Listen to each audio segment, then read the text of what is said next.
નમસ્કાર મિત્રો, મારી ચેનલમાં તમારું સ્વાગત છે। મિત્રો, અમિતાભ બચ્ચન પોતાના જીવન અને અનુભવોની ઝલક પર્સનલ બ્લોગમાં આપતા રહે છે। તાજેતરના એક બ્લોગમાં બોલિવૂડના શહેનશાહે વધતી ઉંમરની વાસ્તવિકતા અંગે વાત કરી છે। 82 વર્ષની ઉંમરે જીવન હવે પહેલાં જેવું સરળ ના રહ્યું હોવાનું બિગ બીએ જણાવ્યું છે અને હવે દરેક રોજિંદા કામમાં વધારે કાળજી રાખવાની અને વિચાર કરવાની જરૂર પડતી હોવાનું કબૂલ્યું છે। અમિતાભ બચ્ચને ઉંમરના આ પડાવને અભિવ્યક્ત કરતા બ્લોગમાં જણાવ્યું હતું કે દિવસનો ઘટનાક્રમ પહેલેથી જ નક્કી થયેલો હોય છે। રોજિંદી દવાઓ અને જરૂરી કામ કરવાની સાથે પ્રાણાયામ, હળવા યોગ કરવાના હોય છે। ચાલતી વખતે સંતુલન રાખવા પણ જજમવું પડે છે।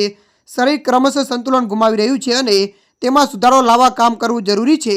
થોડા વર્ષો અગાઉ રોજિંદા કામ સહજતાથી થઈ શકતા હતા, તે હવે અઘરા બની ગયા છે। અગાઉ સાવ સામાન્ય લાગતા કામ કરવા માટે પણ વિચાર કરવો પડે છે।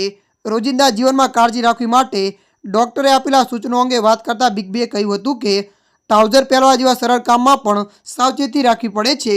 ડૉક્ટરે ઊભા ટ્રાઉઝર પહેરવાના બદલે બેસીને આ કામ કરવાનું કહ્યું છે, જેથી સંતુલન ગુમાવીને પડી જવાની આશંકા ના રહે।